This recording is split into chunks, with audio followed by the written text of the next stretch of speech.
이기풍은 1868년 11월 21일 평양에서 출생했습니다. 이기풍은 어렸을 때부터 총기가 남달라서 6살 때 사서오경을 줄줄 외웠고 12살 때는 백일장 대회에서 붓글씨로 장원이 되었습니다. 이기풍은 아버지를 닮아 성품이 괄괄하였는데 나이가 들면서 더욱 혈기가 왕성해져 사나운 기운을 발휘하기 시작하였습니다. 술은 물론이요, 박치기의 명수로서 이기풍하면 아무도 당해낼 자가 없었습니다.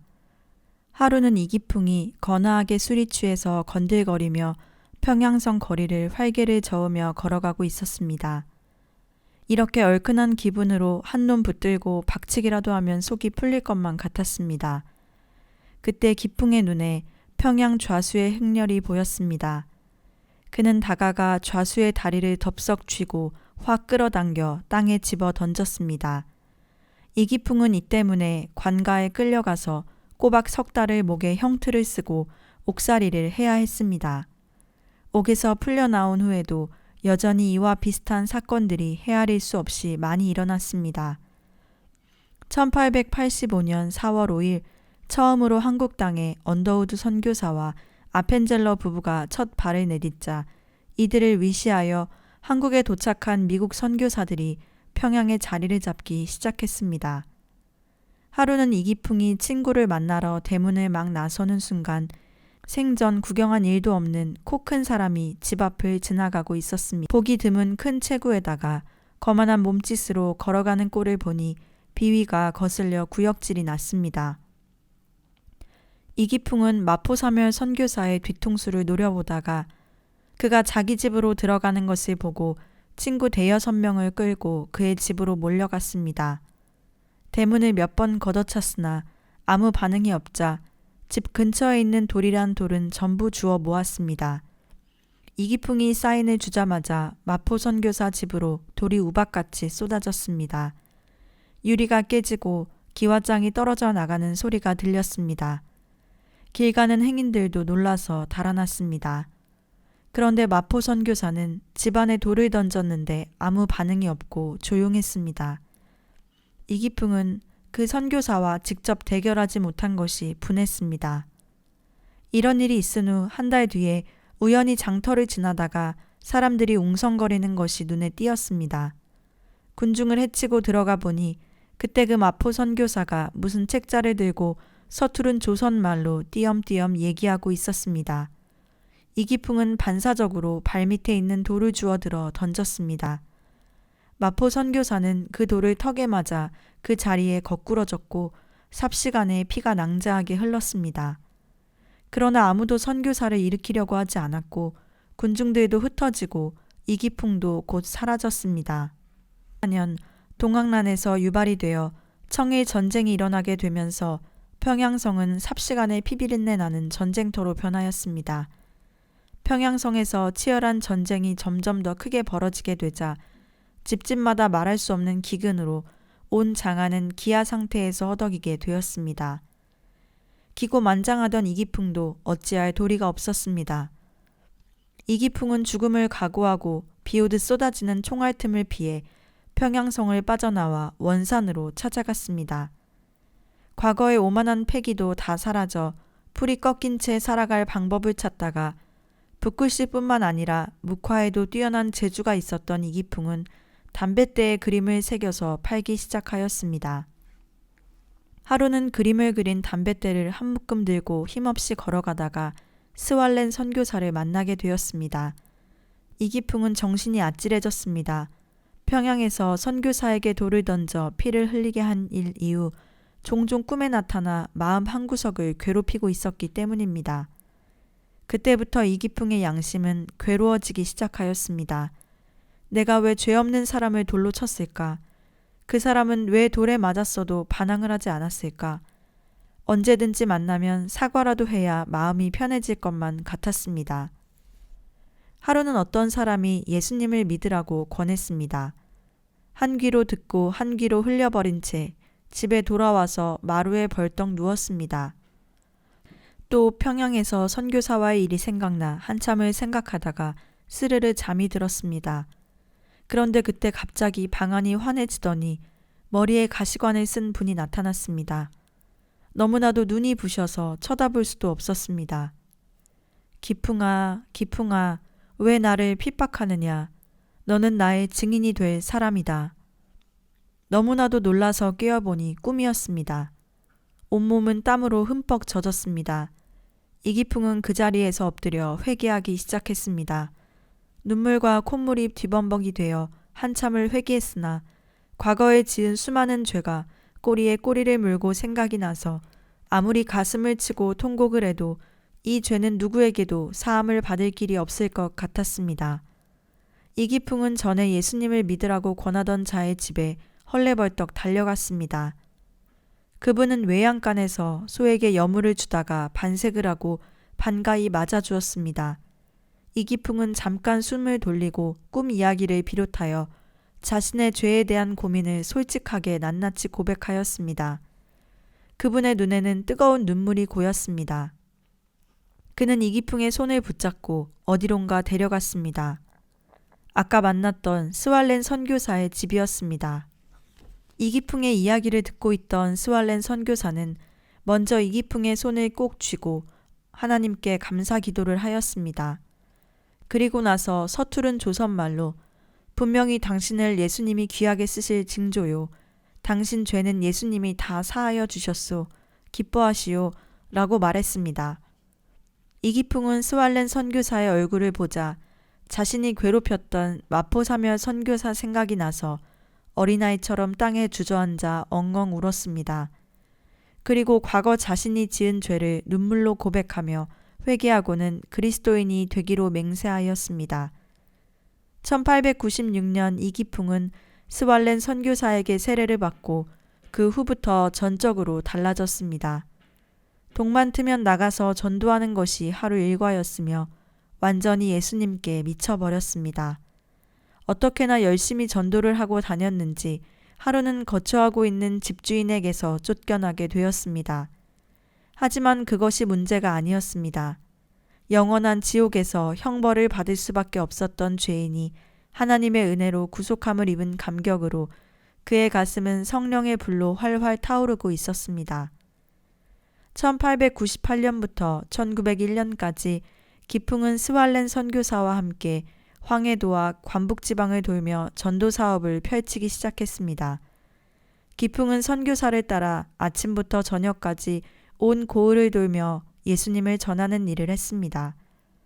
토속신앙과 유교사상에 물든 사람에게 서양의 예수님을 이해시킨다는 것은 쉽지 않은 일이었습니다. 전도를 하던 어느 날 기풍은 김구의 어머니를 알게 되었고 기풍은 비록 자신보다 한참 손 아래지만 김구와 금세 친한 사이가 되었습니다. 김구의 가슴은 오로지 나라 걱정으로 가득 차 있었습니다. 기풍도 점점 김구의 민족애에 빠져들게 되었습니다. 안창호, 안중근 등 민족의 앞날을 걱정하는 여러 동지들과 가깝게 지내며 우정이 깊어갔습니다. 스왈렌 선교사는 기풍은 하나님이 선택하신 사람이라며 전도 사역에 매진하자고 하였으나 벼랑 끝에 선 나라의 상황을 보고 가만히 있을 수도 없는 노릇이었습니다. 그러다가 김구가 미우라 중장을 죽이려다 다른 사람을 죽이고 사형을 선고받게 되는 일이 있었습니다. 김구, 안창호 등은 상하이로 망명하기로 결정하였고 기풍도 그들과 함께 가기로 하고 몰래 목선을 타고 상하이로 향했습니다. 그런데 배 위에서 이상한 일이 일어났습니다. 처음엔 배멀미로만 생각했던 이기풍의 복통이 점점 심해져 왔습니다. 신음소리를 잘못 내지르면 모두의 목숨이 위태로울 수 있는 순간이었습니다. 기풍은 결국 몽금포에서 김구 일행과 헤어지고 말았습니다. 기풍은 이 일을 통해 자신을 향한 하나님의 계획이 따로 있다는 사실을 깨닫고 평양으로 돌아오게 되었습니다. 옛날에 거칠고 억센 이기풍은 이제 사랑과 온유와 겸손의 사람으로 변화되어 고향 땅을 다시 밟았습니다. 그는 과거에 남을 못되게 괴롭힌 추억이 생각나 마음이 아팠습니다. 이제 그는 어린아이들에게까지도 머리를 숙여 경의를 표시할 정도로 변화되었습니다. 옛날에 같이 어울렸던 술 친구들도 이기풍이 변해버린 것을 보고 놀라며 떠나갔습니다. 이기풍은 평양에 도착하자 옛날 돌팔매질하였던 마포사멸 선교사에게 사과하러 찾아갔습니다. 조용히 문을 열고 나오는 마포 선교사의 턱에 상처가 아직도 아물지 않은 것을 보자 이기풍은 눈물이 비오듯 쏟아졌습니다. 마포 선교사는 무슨 영문인지도 모른 채 우두커니 서 있었습니다. 이기풍은 자신이 과거에 집안으로 돌을 던지고 턱에 상처를 낸 죄인이라는 것을 밝히고 후에 회개하여 예수님을 믿고 새 사람이 되었다고 고백하며 용서를 구했습니다.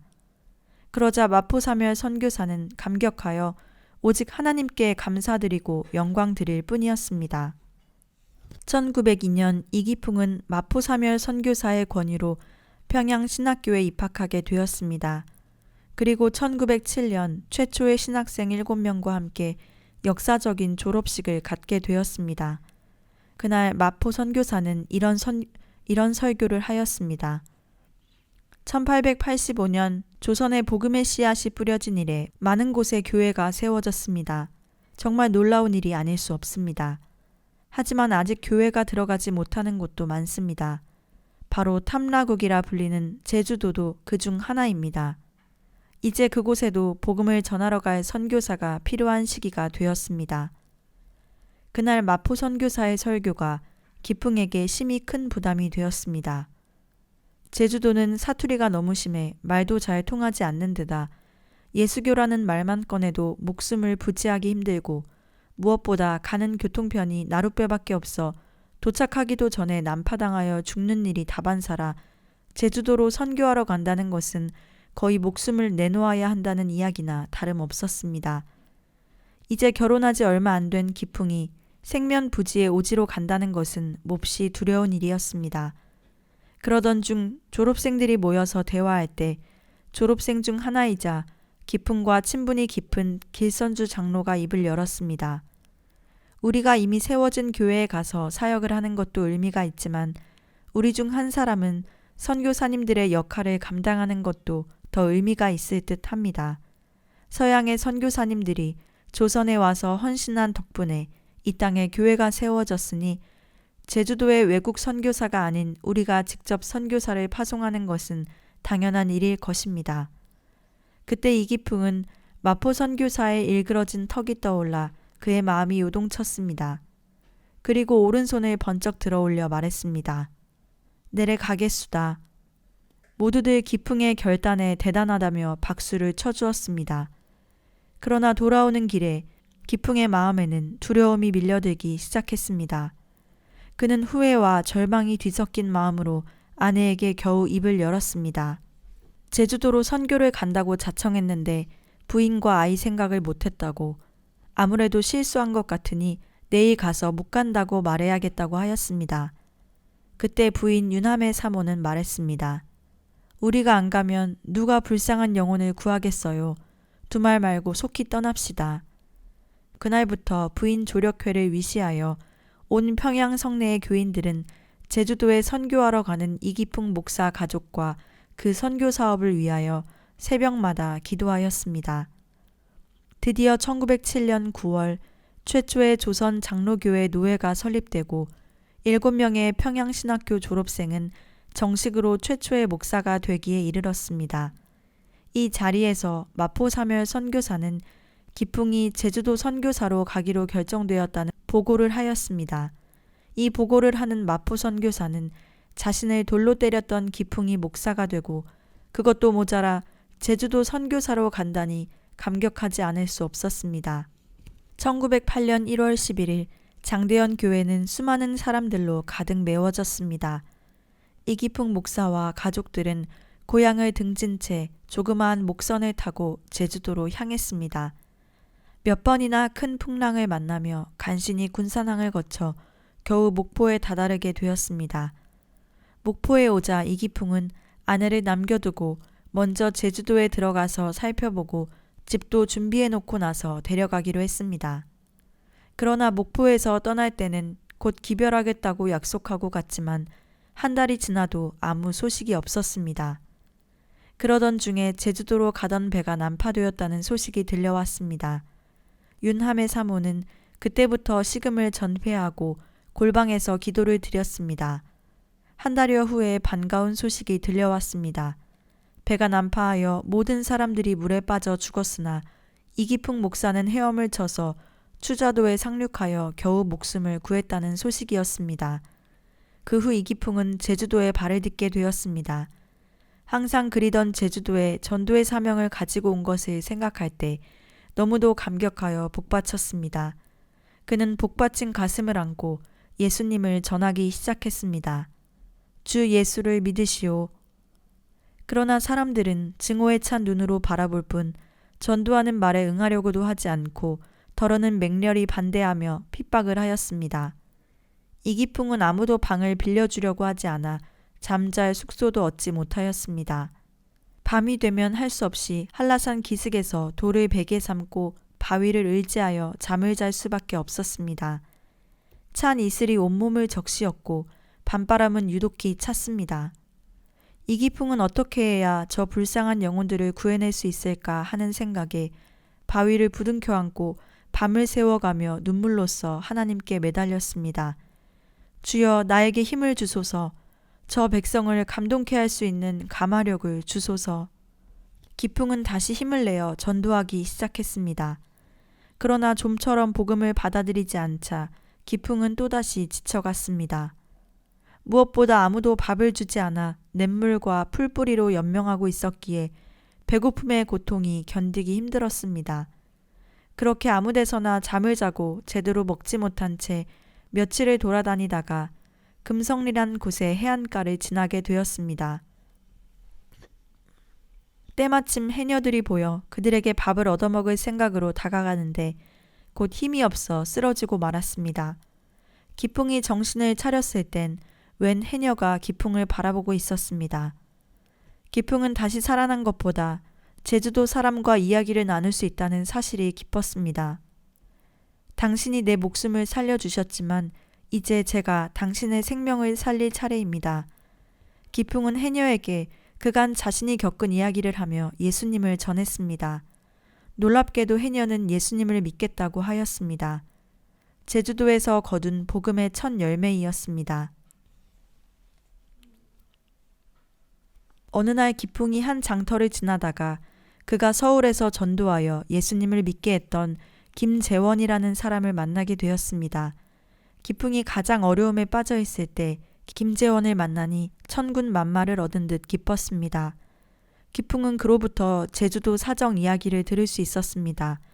7년 전 1901년 이곳 제주도 토착민들이 외지에서 온 관리들과 짜고 가톨릭에 반대하여 가톨릭교도 300여 명을 죽여버린 끔찍한 사건이 있었습니다. 이후로 제주도에서는 예수님을 믿으면 목이 달아난다는 소문이 삽시간에 퍼졌고 그래서 기풍에게 그리 적대적이었던 것이었습니다. 김재원은 지쳐있던 이기풍의 손을 꼭 잡으며 김행권, 홍순홍 두 사람을 소개해 주었습니다. 김행권이란 사람은 기풍이 거처할 할 집을 마련해 주었고 그 집에서 첫 예배를 드릴 수 있었습니다. 그리고 살 집이 마련되니 가족들도 데려올 수 있었습니다. 그 후 기풍은 박영효 대감도 알게 되었습니다. 그는 제주도에 유배를 온 처지였으나 기풍과 고향이 같고 예수님을 믿는 사람이었습니다. 또한 20년 전 마포 사멸 선교사가 한국으로 오는 길에 만난 첫 한국인이었습니다. 기풍은 여러 가지 통로로 다시금 힘을 얻고 전도 여행에 나섰습니다.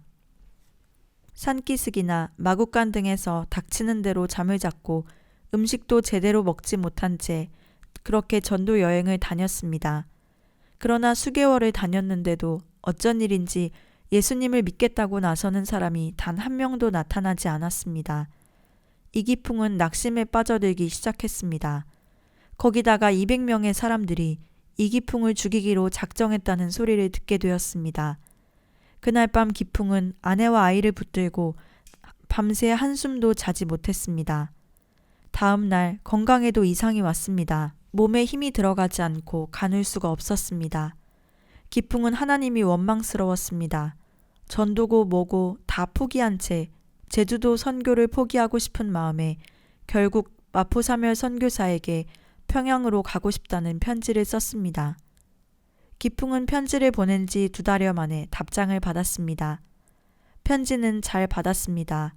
그런데 당신이 내 턱을 때린 흉터가 아직 아물고 있지 않으니 이 흉터가 아물 때까지 더욱 분투 노력하시오. 나의 흉터가 없어지면 그때 오도록 하시오. 기풍은 그 편지를 보고 대성통곡을 하며 회개하였습니다. 다시 이기풍의 마음에 새 희망과 기쁨이 샘솟기 시작했습니다. 그리고 전도하기 시작했습니다. 이기풍은 사람들을 만나서 사귀며 대화하기 위해 일할 때 입는 바지를 늘 싸가지고 다녔습니다. 처음에는 일을 도와주러 왔다는 핑계로 며칠 동안 열심히 일을 하다가 서로 낯이 익고 친해지면 비로소 예수님에 대한 이야기를 꺼내기 시작하였습니다. 농부들은 복음을 받아들이지는 않았지만 일을 도와주니 대적하지 않았습니다. 그러던 어느 날 마을에 큰 홍수가 나서 농작물은 물론 가축들까지도 떠내려갔습니다. 기풍이 상황을 살피러 갔을 때 사람이 물살에 떠내려가고 있었습니다. 그때 기풍은 목숨을 걸고 뛰어들어가 5사람을 살려내었습니다. 그날 이후로 사람들의 태도가 변하기 시작했습니다. 그러나 여전히 침을 뱉고 돌을 던지는 이들도 있었습니다. 이기풍 목사는 그럴 때마다 자신이 던진 돌에 맞았던 마포사멸 선교사를 생각하며 참아냈습니다. 하루는 정신이 이상한 사람이 길에서 뛰어다녀 이기풍은 그를 집에 데리고 왔습니다. 이 사람은 도둑질을 잘하는 사람인데 아무리 쇠사슬로 묶어놓아도 어느 틈에 풀고 도망가기가 일쑤였습니다. 이기풍 목사는 이 사람을 묶어놓고 기도하기 시작했습니다. 평소 같으면 금방 도망쳤을 텐데 그는 도망을 가지 못하고 엉거주춤하다가 푹 주저앉았습니다. 왜 도망을 못 가냐고 묻자 언제나 자신의 대장이 자기 발에 묶인 쇠사슬을 풀어주었는데 오늘은 천군천사가 긴 창을 들고 이 집을 둘러싸는 통에 대장이 못 들어오고 있다는 말을 하면서 담을 가리키며 대장이 담에 걸터 앉아 있는 것이 보이지 않냐고 손짓으로 가르쳤습니다. 물론 이기풍과 유남의 사모의 눈에는 그 마귀가 안 보였습니다. 그때부터 이기풍 목사와 아내는 식음을 전폐하고 힘을 다해 기도하였습니다. 그날 밤이 깊었을 때 갑자기 그의 입에서 개거품을 내고 거꾸러지더니 축 늘어져 버렸습니다. 한참 만에 자다가 일어난 사람 모양 정신을 차리더니 일어났습니다. 이후 그는 예수님을 믿고 집사가 되었습니다. 이 일이 있게 되자 예수교 목사가 병을 고친다는 소문이 온 제주도 내에 쫙 퍼졌습니다. 교회로 환자가 밀어닥치기 시작하였습니다. 하루는 어떤 정신이 이상한 처녀를 부모가 2손을 묶어서 데리고 왔습니다. 이 처녀는 언제나 발가벗은 채 춤을 추며 길을 다녔습니다. 경찰서에도 몇 번이나 붙들려 갔습니다. 이 여성 또한 이기풍 목사 밑에서 새 사람이 되어 몇 년 후에 전도사가 되어 이기풍을 많이 도왔습니다. 1909년 5월 단오날이었습니다. 제주 성안 벽마다 제주도를 악선전한 이기풍을 5월 5일에 때려 죽인다는 벽보가 이곳저곳에 붙어 있었습니다. 아무것도 모르고 있던 이기풍과 가족들은 단오날 아침 식사를 하고 있는데 갑자기 한 무리의 살기 등등한 청년들이 들이닥쳤습니다. 그 청년들의 손에는 돌멩이와 낫, 도끼 등의 무기가 들려 있었고 또 다른 손에는 한성 신문이 들려 있었습니다. 이기풍이 평양을 떠나올 때 6달 후에 제주도의 진기한 풍속을 전해주기로 약속한 적이 있었는데 이에 관한 글을 써 보내준 것이 바로 신문의 기사로 난 것이었습니다. 거기에는 길에 말똥이 아주 많이 널려 있다는 이야기, 돼지를 변소에서 기른다는 이야기, 뱀을 섬긴다는 이야기 등이 실려 있었습니다. 그런데 제주도 사람들은 그 기사가 자기들을 깔보고 수치스럽게 만들었다고 생각하며 분개한 것이었습니다. 바로 그때 제주도 사람들에게 존경받던 박영효 대감이 들어와서 청년들을 설득하기 시작했습니다. 여보게 청년들, 이분이 하신 일이 무슨 큰 죄를 지은 것도 아닌데 죽이려고 할 것이 있겠소? 제주도 풍속이 나쁘다고 인정되면 고치면 될 것 아니오. 이분은 제주도에 전도를 하러 온 목사이니 돌을 놓고 돌아가시오. 그러자 청년들은 하나둘 물러나게 되었습니다. 이기풍은 그렇게 또 한 번 위기에서 벗어날 수 있었습니다.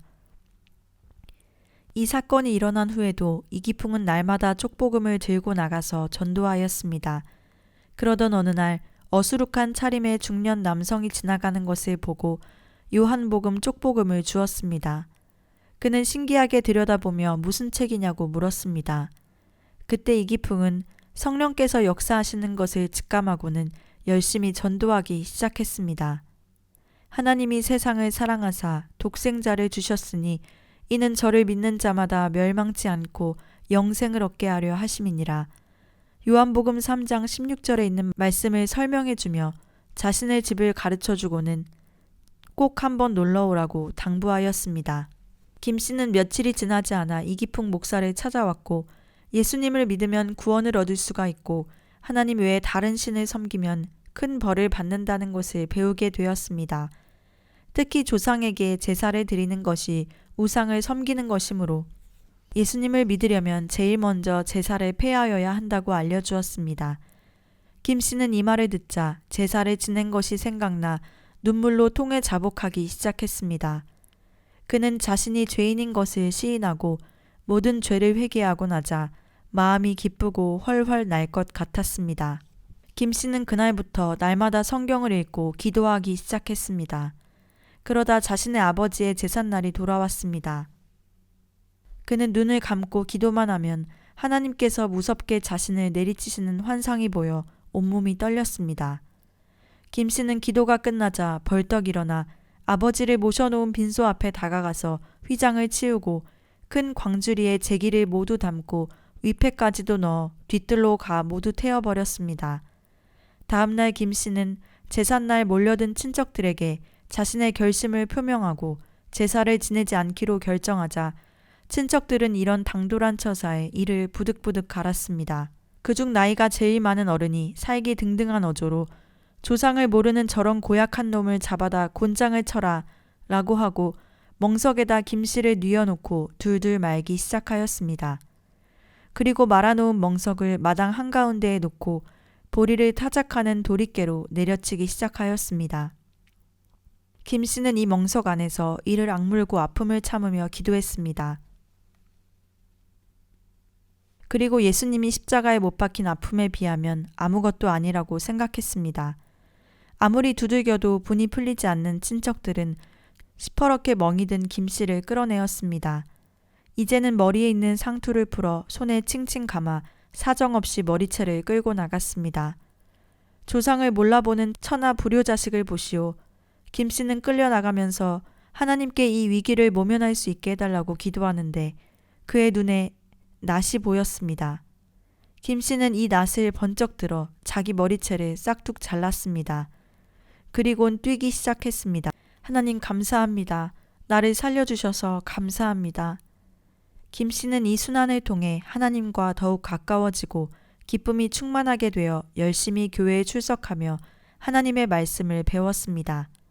이 사건을 시작으로 사람들 시선 때문에 예수님을 믿고 싶어도 나서지 못했던 사람들이 하나 둘씩 모이기 시작했고 예수님을 믿는 사람이 점점 나타나 이윽고 교회도 세워졌습니다.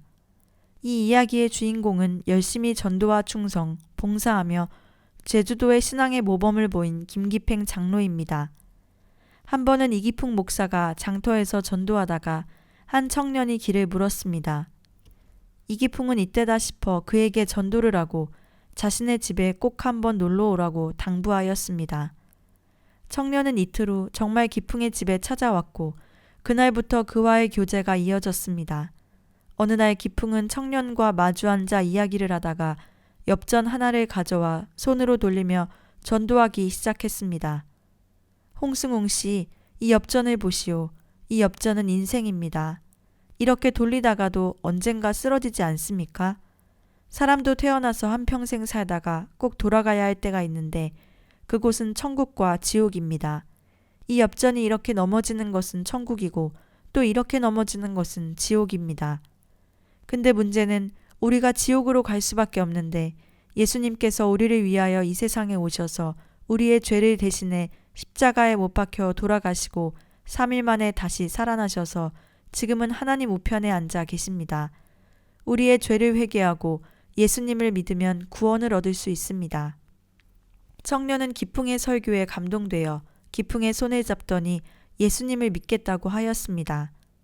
이러한 역사에 힘을 입어 이기풍 목사는 제주도 곳곳을 다니며 전도하고 교회를 세우는 일을 계속했습니다. 덕분에 성내, 삼양, 모슬포 등 제주도 구석구석에 교회와 기도처가 생기게 되었습니다. 기풍이 한창 전도에 열심일 때 기풍을 가장 힘들게 하는 사건이 터지고 말았습니다. 당시 기풍에게 아들 셋과 딸 하나가 있었는데 그중 셋째 아들 사준이 원인을 알 수 없는 병에 걸려 고열에 시달리기 시작한 것입니다. 사준은 마치 정신 나간 아이처럼 눈에 초점이 없었으며 헛소리까지 해댔습니다. 마침 기풍은 전도하러 나가고 없었고 아내인 유남의 사모 혼자 사준의 손을 잡고 병을 이겨낼 수 있도록 끊임없이 기도하였습니다. 그러나 사준은 전혀 나아질 기미조차 보이지 않았습니다. 그때 사경을 헤매던 사준이 어머니를 부르더니 갈치가 먹고 싶다는 말을 간신히 꺼냈습니다. 유남의 사모는 정신없이 갈치를 구하러 뛰쳐나갔습니다. 그러나 갈치를 살 돈도 없거니와 하루 종일 갈치를 구하러 돌아다녀도 구하지 못하고 집에 들어왔습니다. 그런데 집에 들어오자 그만 끔찍한 광경이 펼쳐져 있었습니다. 아들 사준이 싸늘한 시체로 변해 있었던 것입니다. 마침 전도에서 돌아온 기풍도 이 장면을 보았습니다. 기풍과 하매는 그대로 고꾸라져 통곡했습니다. 전도하러 다닌다고 아들이 고통 속에 죽어가는 것도 모르고 있었다니 기풍은 칼로 가슴을 도려내는 듯한 아픔에 눈물을 쏟고 또 쏟아냈습니다. 두 사람은 성경 욥기를 읽으며 아들을 잃은 슬픔을 신앙으로 극복해 나갔습니다. 1912년이 되자 제1회 조선 예수교 장로회 총회가 열린다는 소식이 전해졌습니다. 그동안 기풍이 제주도에서 5년 동안 선교하면서 하나님께서는 많은 열매를 허락하셨습니다. 제주도에는 성내 교회를 비롯한 3개의 교회와 5개의 기도처가 생겼으며 교인 수는 400명에 이르렀습니다. 제주도 사람들은 정직하고 의리가 있어 예수님을 믿어도 목숨을 걸고 철저히 믿었습니다. 이기풍은 복음을 전하며 때로는 돌에 맞기도 하고 멸시와 천대 그리고 죽음의 위협을 받았지만 고난의 세월을 지난 끝에 마침내 기적을 맛본 것을 하나님께 감사드렸습니다. 그 주일 이기풍은 전교인을 모아놓고 하나님께 감사 예배를 드렸습니다. 그날의 성경 말씀은 요한복음 12장 24절이었습니다. 내가 진실로 진실로 너희에게 이르노니 한 알의 밀이 땅에 떨어져 죽지 아니하면 한 알 그대로 있고 죽으면 많은 열매를 맺느니라. 성경을 읽은 후 이기풍의 설교가 시작되었습니다. 평양 건달 시절 마포 선교사를 돌로 쳤던 이야기, 제주도로 오다가 풍랑을 만나 목숨을 잃을 뻔했던 이야기, 제주도에서 전도가 되지 않아 고통에 몸부림쳤던 이야기 등 그런데 무수한 고통의 터널을 지나온 지금 이렇게 복을 받아 설교하게 되었다는 고백을 하였습니다. 그때 설교를 듣던 교인 중 한 명이 갑자기 흐느끼기 시작했습니다. 그는 다름 아닌 신앙을 지키려다 머리카락까지 잘랐던 김기평이었습니다.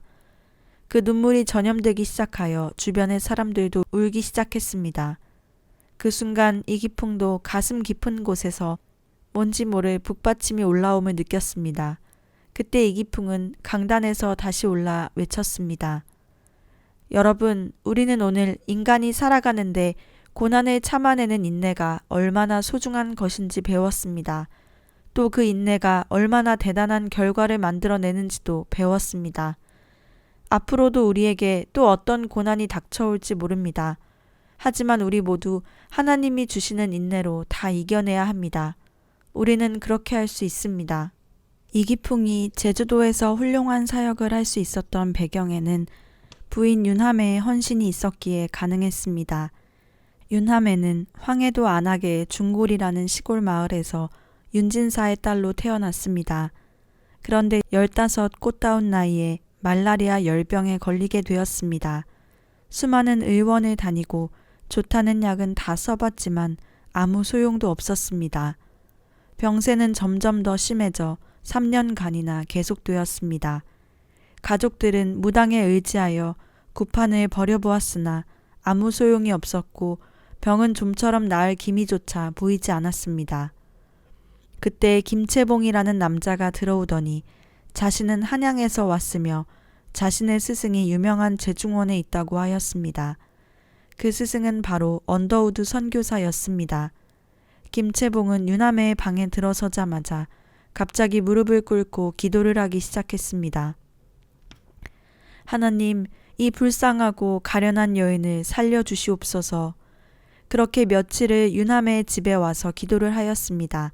그러던 어느 날 김채봉이 기도를 하고 있는데 죽은 듯 눈을 감고 있던 하매의 눈이 번쩍 뜨였습니다. 김채봉은 정신을 차린 하매에게 복음을 전했습니다. 예수님을 믿으시면 죄사함을 받고 병도 나을 수 있습니다. 이후로 하매는 김채봉에게 배워 기도하기 시작했습니다.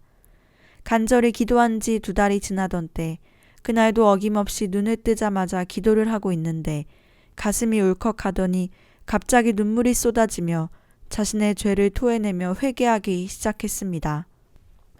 바로 그 순간 갑자기 방안이 환해지더니 흰옷을 입은 사람이 나타났습니다. 그분의 몸에서는 광채가 발하고 있었고 곧 그 광채가 유남해의 머리부터 발끝까지 비춰주었습니다. 그동안 얼어붙어 있던 하매의 몸에 불기운이 덮치면서 손발이 움직이기 시작했습니다. 너무 놀라 하매는 고개를 들어 그 흰옷 입는 분을 쳐다보려 했습니다. 그러자 그분은 사라지고 없었습니다. 그날 이후로 유남해는 기력을 회복하여 스스로 머리 손질도 하고 마당을 거닐기도 하였습니다. 유남해의 부모님은 고마움의 표시로 김채봉에게 살해를 하려 했으나 그는 한사코 거절하며 대신 하매가 일주일에 한 번 예배를 드릴 수 있게 허락만 해달라고 하였습니다. 그 후로 하매는 김채봉의 집 한쪽에 있는 예배당에서 기도하고 성경을 읽으며 신앙을 키워나갔습니다. 그런데 이상한 소문이 퍼지기 시작했습니다. 하매가 서양 귀신에 들려 남정네 집에 드나들고 있다는 소문이었습니다. 윤진사는 이 소식을 듣고 노발대발하며 예배당에 가지 못하도록 하였습니다. 그러나 예배당에 가지 못한다는 것은 하매에게 죽음과도 같은 일이었습니다. 어떻게 해야 할지 고민할 때 김채봉은 하매에게 평양의 마포 선교사를 찾아가 보라고 알려주었습니다. 유남해는 부모를 거역하고 집을 떠나자니 고민하지 않을 수 없었습니다. 그러나 자신이 사는 것이 곧 부모님을 위한 길이기도 하다는 결론을 내리고 집을 떠나기로 결심하였습니다. 집을 나온 하매는 남쪽을 향하여 걷고 또 걸었습니다. 살을 도려내는 듯한 매서운 추위도 그녀의 뜨거운 마음을 식히지 못하였습니다. 밤이면 남의 집 부엌에 몰래 들어가 아궁이 옆에서 새우잠을 잤고 허기가 져 쓰러질 것 같으면 거지처럼 밥을 빌어먹기도 했습니다. 그렇게 기력이 소진하여 쓰러진 것이 한두 번이 아니었지만 그때마다 성경책을 읽으며 다시 힘을 내었습니다. 그렇게 보름을 걷고 또 걸어 평양에 도착하였습니다. 하매의 발은 이미 퉁퉁 부어올라 더 이상 걸을 수가 없었지만 마지막 힘을 내어 마페 선교사의 집을 찾아갔습니다. 그런데 집에 들어서자마자 그만 정신을 잃고 말았습니다. 눈을 떴을 때 그녀 앞에 한없이 눈물을 흘리며 기도하는 외국인이 보였습니다. 하매는 마포 선교사에게 그간 자신의 사정을 털어놓았습니다. 그녀의 이야기를 들은 선교사는 눈물을 흘리며 대답하였습니다. 이제 이곳에서 걱정 말고 하나님을 마음껏 예배하십시오. 윤하매는 마포 선교사의 집에 한동안 기거하며 그의 일을 도왔습니다. 마포 선교사는 평양에서 선교 사역을 하고 있던 그레암리 선교사의 양녀가 되도록 해주었고 그레암리 선교사의 도움으로 하매는 신교육을 받을 수 있었습니다. 윤하매는 자신을 구원하신 하나님의 사랑에 감격하여 평생 결혼을 하지 않고 여전도사로 하나님의 영광만을 위해 헌신하기로 결심하였습니다. 그러던 어느 날 마포사멸 선교사가 윤하매가 거주하고 있던 선교사의 집을 방문했습니다. 마포 선교사는 조심스럽게 굳게 닫은 입을 열었습니다. 윤하매 씨, 이제 25살이 되었는데 결혼할 마음이 없습니까? 하매의 마음은 이미 굳어져 있었기 때문에 침착하게 대답하였습니다. 선교사님, 저는 결혼을 하지 않고 평생 주님의 일만 하기로 결심하였습니다. 이미 하나님께 바친 몸입니다. 대단히 죄송합니다. 마포 사멸 선교사는 더 이상 권유를 못하고 집으로 돌아갔습니다. 그런데 일주일 만에 다시 와서 급하게 윤하매를 찾았습니다.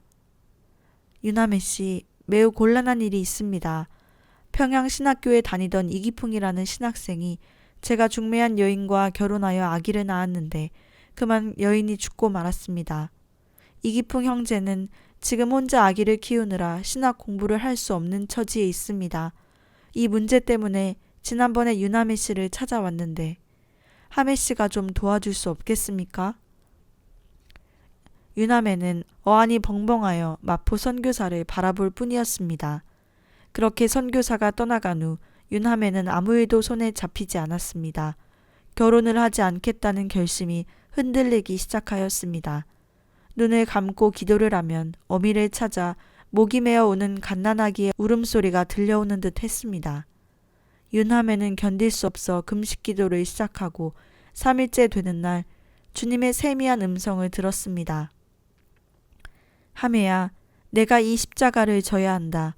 네가 희생의 제물이 되어 이기풍이 훌륭한 주의 종이 될 수 있도록 뒷바라지를 해야 한다.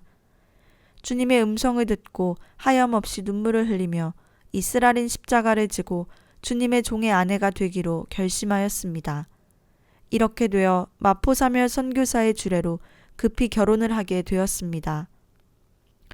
윤하매 사모는 이기풍 목사와 결혼하여 3남 2녀를 낳아 길렀으나 언제나 큰아들을 깨끗한 물로 목욕시킨 후 그 다음에 자신이 낳은 아들을 목욕시켰습니다. 그녀는 제주도에서 반 목사라는 칭호를 받을 정도로 이기풍 목사를 그림자처럼 따라다니며 헌신하였습니다.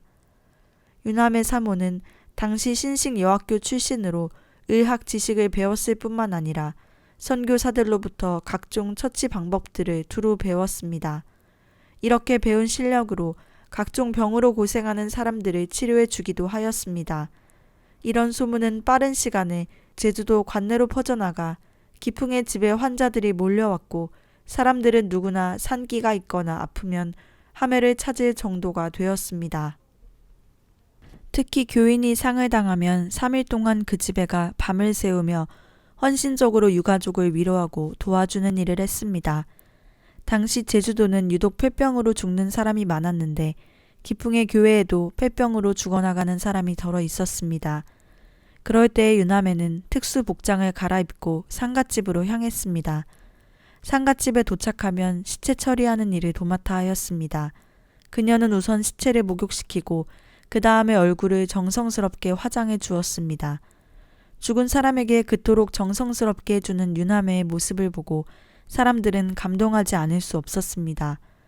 또 교인들 중 누가 회선을 한다고 하면 무조건 달려가서 며칠을 그 집에서 보내며 산후조리를 도와주기도 했습니다. 그녀는 언제라도 누가 자신을 찾으면 달려가기 위해 항상 머리맡에 약상자와 성경책을 두고 잤습니다.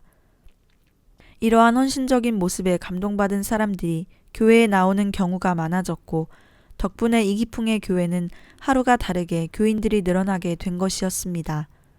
윤하매는 세상을 떠나는 날까지 자신의 몸을 편안하게 쉬어본 일이 없었습니다. 썩을 육신을 위하지 마라. 내 몸과 마음을 다하여 주님만을 기쁘고 영화롭게 하라는 자신의 신조를 늘 자녀들에게 가르쳤습니다.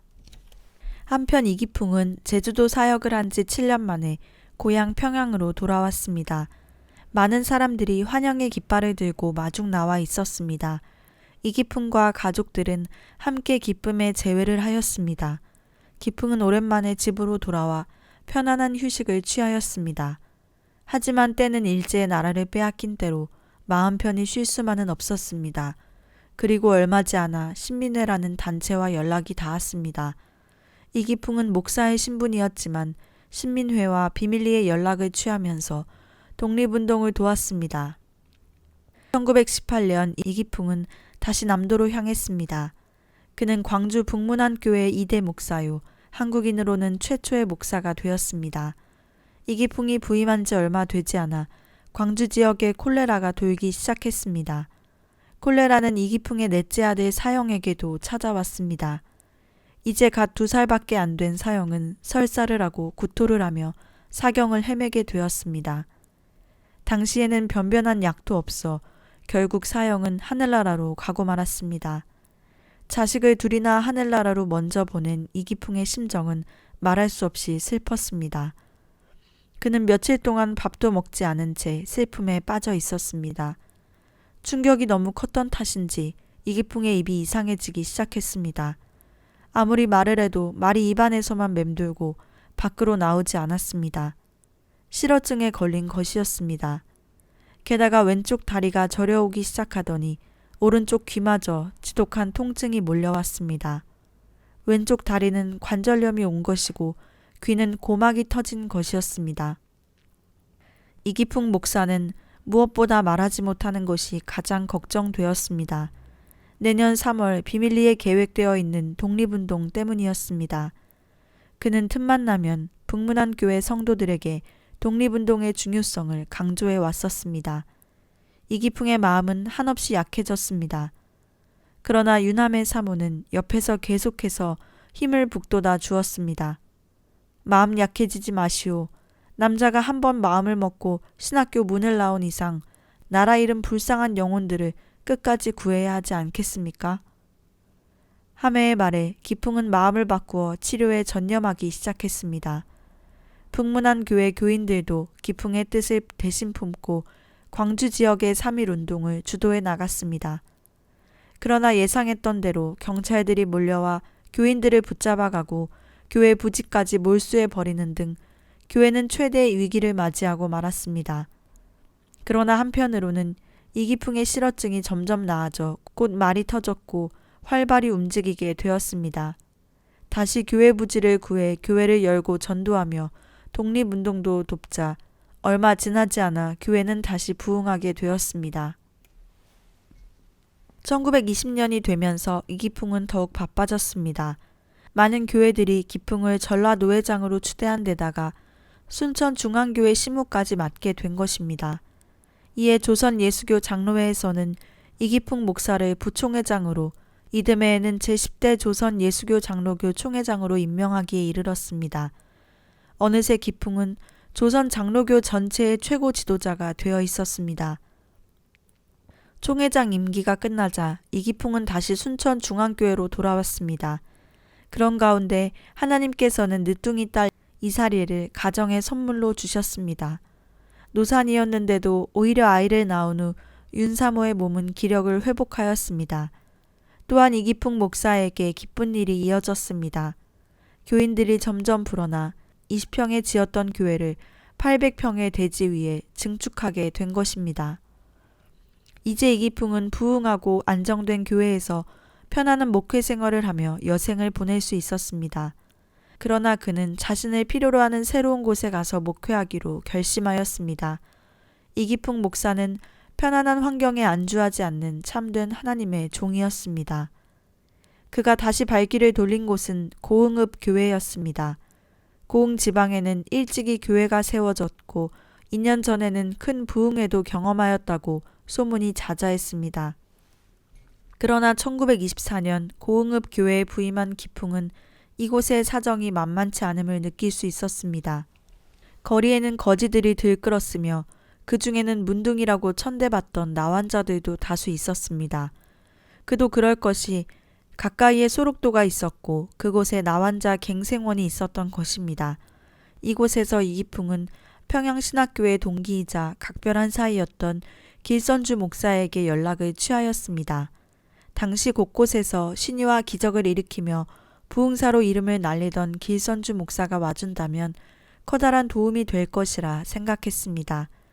길선주 목사는 이기풍의 부탁을 흔쾌히 승낙하여 부흥회를 인도하였는데 고흥에 수많은 사람들이 참석했고 은혜 받았습니다. 하나님의 사랑을 경험하고 조국의 암담한 현실을 가슴 아파하며 간절히 기도한 집회였습니다. 이기풍 목사는 어려운 사람들을 돕는 데 더욱 앞장섰습니다. 그는 특별히 고흥 지방에 유난히 많은 거지들과 나환자들에게 관심을 가졌습니다. 아무도 거들떠보지 않고 모든 사람들이 외면하는 그들을 극진히 돌봤습니다. 하루는 유남의 사모가 길을 가는데 구걸하다가 쫓겨난 거지를 보았습니다. 유남에는 그 거지에게 다가가 밥을 사주면서 사정 이야기를 들었습니다. 하루 종일 구걸을 다녀도 밥을 얻지 못했는데 집에서 굶고 있는 딸을 생각하니 가슴이 미어진다던 거지는 더 이상 말을 잇지 못하고 울음을 터뜨렸습니다. 그 모습을 보던 하매는 그들을 보살피기로 결심하였습니다. 유남의 사모는 아침이 되면 거지들을 불러 정성껏 밥을 하여 대접해 주었습니다.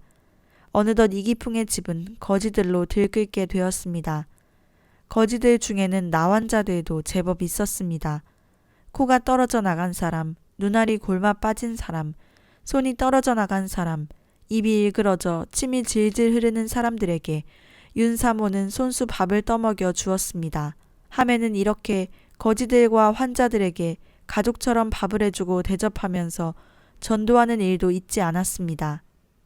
하나님은 여러분을 사랑하십니다. 용기를 내세요. 1927년 이기풍은 고흥을 뒤로 한 채 다시 제주도로 향하는 배를 탔습니다. 근 10년 만에 제주도 2차 선교를 하기 위해 다시 찾은 것입니다.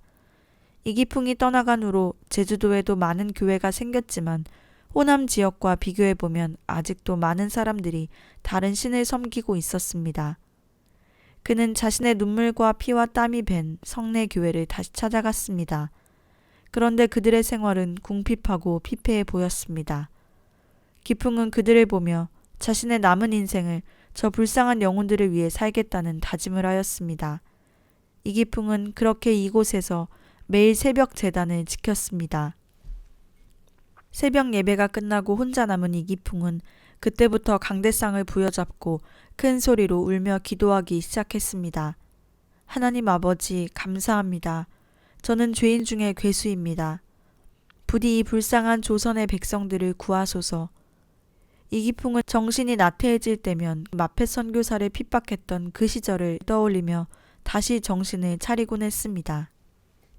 또한 이기풍 목사는 한 사람 한 사람 성도들의 이름을 적은 작은 공책을 소중하게 지니고 다녔습니다. 언제나 기도할 때 성도들의 이름을 부르기 위해서였습니다. 또한 이 수첩을 들여다보며 성도들의 가정을 수시로 신방하였습니다. 가정 예배를 드릴 때에도 이 수첩을 앞에 놓고 이름을 부르며 기도하였습니다.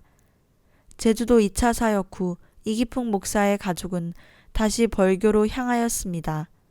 벌교는 순천이나 고흥에 비하면 기독교가 덜 전파된 곳이었습니다. 그는 벌교를 중심으로 전도를 하며 무보수 개척 목사로 일할 예정이었습니다. 그는 또다시 개척자의 고난의 길을 선택한 것이었습니다. 벌교읍 교회의 교회당은 초가집을 개조하여 만든 조그마한 교회당이었습니다. 목사관은 교회에서 20분 거리 산꼭대기에 있는 허술한 초가집으로 대문도 없었습니다. 이기풍은 녹이 쓸어 빠진 헌 자전거 한 대를 구입하여 평촌으로 낙성으로 나간으로 다니며 전도하였습니다. 이기풍의 교회 주변 마을에는 가난하고 어려운 사람들이 너무도 많았습니다. 부모 없는 고아들이 질비했고 돈이 없어 학교에 못 가는 아이, 눈이 먼 봉사도 있었습니다. 그는 교인들에게 어렵고 가난한 사람들을 돕는 것은 신자의 의무라는 것을 열심히 가르쳤습니다. 그렇게 연보를 모아 불쌍한 고학생들에게 학비를 보태주고 눈이 먼 아이를 맹아학교에 보내주는 일을 했습니다. 뿐만 아니라 자식이 없는 집을 가리고 어른들을 설득하여 부모 없는 고아들에게 부모를 정해주기도 하였습니다. 이기풍이 하는 일을 보고 교인들이 칭찬이라도 할라치면 어느새 이기풍은 손사래를 치며 다 하나님이 하시는 일이라며 겸손해 하였습니다. 벌교읍 교회의 주일날 점심시간에는 늘 한바탕 잔치가 벌어졌습니다. 이기풍이 시골이 밖에서 온 가난한 교우들에게 점심을 대접했기 때문입니다. 이기풍은 그 중에서도 어르신들은 자신의 방에 직접 초대하여 겸상을 하곤 했습니다. 교인 중 애꾸는 할아버지라 불리는 사람이 있었는데 그는 늘 황토흙이 잔뜩 묻은 집신에다 누더기 바지를 입고 다녀 거린처럼 보이는 할아버지였습니다. 그래도 이기풍은 마다하지 않고 자신의 방에 애꾸는 할아버지를 들여 겸상으로 점심을 먹었습니다. 이기풍의 아내 유남의 사모 역시 마다 않고 정성껏 대접하였습니다. 그 애꾸는 할아버지가 가고 나면 앉았던 자리에 늘 흙이 한 줌이나 떨어져 있었지만 이기풍과 하매는 불평 한마디 하지 않았습니다. 유남의 사모의 사랑은 여기서 끝나지 않았습니다. 평소 소못을 열심히 만들어 두었다가 크리스마스가 되면 벌교 내 거지들을 모두 초청하여 그들에게 소못을 선물하고 마음껏 먹게 해주었습니다. 그러니 그들은 자연히 하매를 어머니 하면서 따랐습니다. 유남의 사모가 너무 나환자 거지들과 어울리자 불만을 가진 교인들도 나타났습니다. 사람들은 목사관을 문둥이 식당이라고 하며 손가락질하였습니다. 그러나 시간이 지날수록 작은 자 한 사람을 예수님과 같이 돌보는 두 부부의 사랑에 감동하였습니다. 이기풍 목사 부부의 헌신으로 벌교 지역에 온 지 3년 만에 예배드리는 사람이 300명이 넘게 되었습니다. 참으로 하나님의 은혜요 기적이 아닐 수 없었습니다. 그런데 청천벽력 같은 일이 일어났습니다. 첫째 딸 사라가 어느 날부터 배가 아프다고 신음을 하기 시작하더니 나을 기미가 보이지 않았습니다. 이기풍이 병원에 사라를 안고 갔을 때는 이미 늦었을 때였습니다. 사라는 맹장염이 복막염으로 발전하여 그만 하늘나라로 떠나고 말았습니다. 의사와 결혼까지 앞두고 있었던 딸 사라의 소처는 참으로 믿을 수 없는 일이었습니다. 그러나 이기풍 목사와 유남의 사모는 세상 사람들처럼 엉엉 소리내어 울지 않았습니다. 어떤 고난이 와도 하나님을 원망하지 않겠다는 다짐의 실천이었습니다. 세상에 썩어질 소망이 아니라 영원한 하늘나라의 소망으로 두 사람은 세 번째 자녀도 그렇게 하나님께 올려드렸습니다. 1937년 10월 이기풍은 벌교에 온 지 벌써 8년이 되었습니다. 이제 그는 다시 섬으로 가서 복음을 전하고자 하는 결심을 하였습니다. 10월 기풍은 이른의 노구를 이끌고 전남 여수 남면 우황리에 있는 우황리 교회에 부임하였습니다. 이기풍은 순천 노회와 상의한 끝에 우황리 교회를 기점으로 돌산, 안산 등 5개 처의 섬에 복음을 전하는 것을 목표로 삼았습니다. 이곳은 섬들이었기에 자전거가 아닌 배를 타고 전도를 다녀야 했습니다. 가족들을 생각하면 좀 편안한 곳으로 가고 싶은 마음도 있었지만 그는 이미 하나님과 조국을 위해 충성을 다하기로 결심한 몸이었습니다. 이기풍은 우황리에 도착하자마자 여정을 푼 후 배를 타고 금오도는 물론 돌산, 안산 등지의 섬을 돌며 하루 종일 전도하고 다녔습니다. 노구의 몸으로 매우 힘든 일이었지만 믿는 사람들이 하나둘 늘어나는 기쁨으로 충분히 이겨낼 수 있었습니다. 그러나 이기풍이 우황리로 부임해 오면서부터 일제의 신사참배 강요는 점점 심해졌습니다. 1936년이 되자 아예 전국민 신사참배를 강요하고 나섰습니다. 이에 기독교계도 속수무책으로 당할 수밖에 없었습니다. 처음에는 천주교가, 그리고는 감리교, 마침내 1938년 9월 장로교마저 신사참배를 하기로 결의하기에 이르렀습니다. 이런 소식을 들은 이기풍 목사는 통탄을 금할 길이 없었습니다. 이기풍은 교회는 신사참배를 결의했지만 자신의 의지는 굽힐 수 없었습니다. 그는 설교 때마다 신사참배를 하지 말아야 한다고 강조했습니다. 그해 12월 크리스마스에 이기풍은 아예 작정을 하고 강단에 올랐습니다. 일본이 이렇게 죄를 지으면 하나님의 채찍이 임하시고 결국에 망할 것입니다. 설교를 듣고 있던 사람들은 모두가 겉으로는 두려움에 떨고 있었지만 속으로는 통쾌하다는 표정이었습니다. 그런데 그날 맨 뒤편에 사복 형사가 앉아 있었습니다. 아무도 그가 일본 형사인지는 알지 못하였습니다. 하루는 일본 순사가 경찰 여럿을 데리고 우황리에 나타났습니다. 이기풍은 전혀 기가 눌리지 않은 채 열심히 기도만 하고 있었습니다. 키무라 순사는 일단 마을 사람들을 신사로 데리고 가 꾸역꾸역 신사참배를 시켰습니다. 그래도 기풍은 오로지 기도만 하고 있을 뿐이었습니다. 결국 기무라 순사는 이기풍에게 신사참배를 거부한 죄목으로 주제소로 끌고 갔습니다. 그리고 모진 고문을 하며 기풍을 신문했습니다. 1940년 11월 15일 새벽 순천 노회 목사 17명 전체가 일제히 경찰서에 수감이 되고 이기풍 목사는 여수경찰서에 수감이 되었습니다. 기무라 순사가 목사들을 한 명씩 취조실로 데려갔고 취조를 끝내고 나온 목사들은 1명, 2명 보이지 않았습니다. 옆에 있던 목사가 기풍에게 속삭였습니다. 순순히 자기들이 시킨 대로 한다고 도장만 찍어주면 풀어준다네요. 이 목사님도 건강 생각하셔서 적당히 하세요. 기풍은 그저 눈을 감은 채 연신 깊은 기침만 해대고 있었습니다. 이제 기풍 차례가 되어 취조실로 들어갔습니다. 기무라 순사는 기풍에게 신성한 대일본 제국의 신사참배를 거부하는 순악질이라며 미국의 스파이 노릇을 하고 국가를 모독한 죄까지 더해졌다고 하였습니다. 그러나 이기풍은 전혀 밀리지 않고 눈을 부릅뜨고 조목조목 반박하였습니다. 내가 신사참배를 할 수 없는 것은 우상에게 절하는 것이 하나님을 배반하는 것이기 때문이요. 그리고 국가를 모독했다는 것은 내 설교 때문에 그러는 모양인데 그건 당신의 나라가 우리 조선에 너무도 나쁜 짓을 많이 하기 때문에 당연히 했던 말이외다. 기무라 순사의 얼굴은 사색이 되었습니다. 일그러진 얼굴의 기무라 순사는 기풍에게만 따로 고문을 가하기 시작했습니다. 거꾸로 매달아 불에 지진 채찍으로 때리는가 하면 끔찍한 전기 고문을 해댔습니다. 이러한 것들은 노구의 기풍이 견뎌내기엔 극한에 가까운 것이었습니다. 하지만 이기풍은 끝까지 기계를 굽히지 않았습니다. 그렇게 세월이 지나고 있을 무렵 여수 경찰서에 막내딸 사례가 찾아왔습니다. 사례는 경찰들에게 아버지를 만나게 해달라고 매일같이 나타나서 사정을 하였습니다. 형사는 5분간 만에 면회를 특별히 허락해 주었습니다. 이기풍은 고문 후유증으로 절뚝거리는 발을 질질 끌며 면회실로 갔습니다. 딸에게 약한 모습을 보여주기 싫었지만 이미 지병 때문에 제대로 먹지도 못하고 이빨마저 다 빠져버려 뼈와 가죽만 남은 몰골은 감출 길이 없었습니다. 딸 사례는 이기풍을 보더니 달려와 붙들고 흐느끼기 시작했습니다.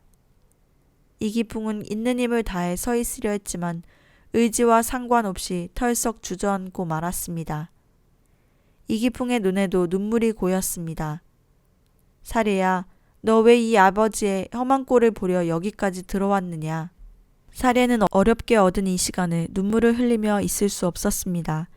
가져간 보자기를 풀어 준비해온 속내의와 솜 저고리를 갈아입혔습니다.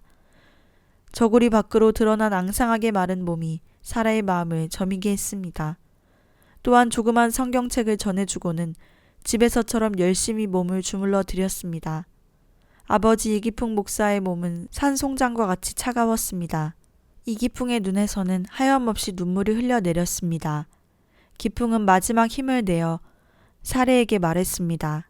사례야, 절대 우리가 받는 고난을 원망하지 말아라. 이 애비는 잘 참고 있단다. 하나님이 기뻐하실 거야. 그리고 우리 조국은 반드시 독립할 거야. 그들을 지켜보는 김형사의 눈가도 촉촉해졌습니다.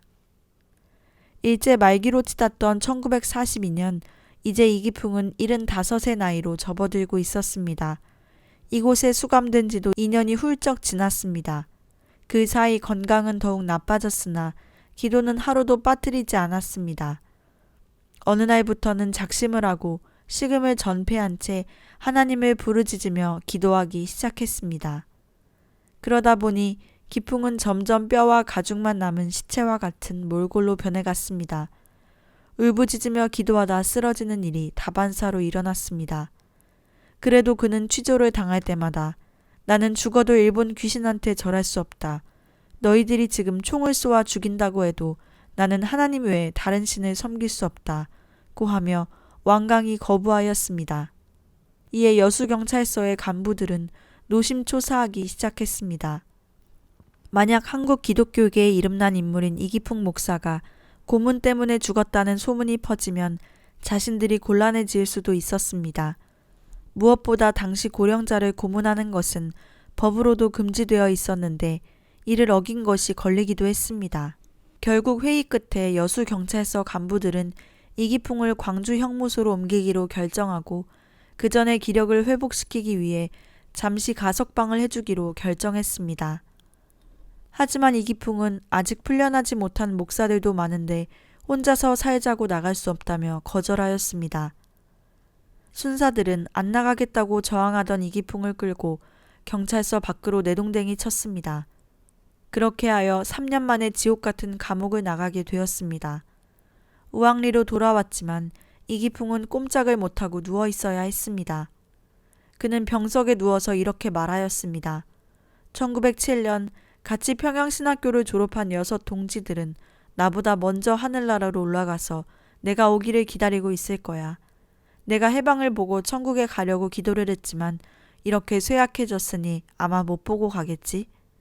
그리고 자신만 먼저 풀려나오게 됨을 분하게 여기며 경찰서에 두고 온 목사들을 위해 죽는 날까지 담대한 믿음과 변치 않는 신앙을 주시라고 끊임없이 기도하였습니다. 1942년 6월 13일 주일 이기풍은 양쪽의 부축을 받으며 우왕리 교회에서 마지막 성찬식을 거행하고 설교하였습니다. 그는 마지막 설교에서도 성도들에게 하나님 외에 다른 신을 섬기지 말라고 하였습니다. 아이들에게까지도 뒷산에 있는 신사에 가까이 가서 놀다가 혹시라도 신사에 가서 절하는 일이 없도록 신신당부를 하였습니다. 이기풍은 그로부터 일주일 뒤 6월 20일 주일 새벽 하나님의 부름을 받았습니다. 그날 우왕리 교회에는 이기풍 목사의 죽음을 슬퍼하는 성도들의 목소리가 하늘 높이 울려 퍼졌습니다. 그리고 1959년 9월 29일 대한예수교 장로회가 대전에서 모이게 되었습니다. 그때 초대 목사 부인 중 생존해 있는 사람은 윤함의 사모밖에 없었습니다. 총회에서는 한국 선교 75주년을 기념하여 이기풍 목사와 부인 및 가족에게 감사장을 주었습니다. 윤함의 사모는 이기풍 목사의 뒷바라지를 하며 사람들에게 산 예수, 믿음의 어머니 등으로 불렸습니다. 그녀는 이러한 유언을 남겼습니다. 세상과 짝하지 마라. 5분 이상 예수님을 잊지 마라. 열심히 교회 봉사를 하라. 상대방이 내 인격을 어떠한 방법으로 무자비하게 짓밟고 천대와 멸시를 하더라도 십자가에 매달리신 예수님만을 바라보며 끝까지 참아라. 내가 세상을 떠난 후에 심판대에서 예수님께서 판가름을 해주실 것이다. 신자의 무기는 감사와 인내와 사랑과 겸손이다. 감사는 축복을 열고 닫는 자물쇠이기 때문이다.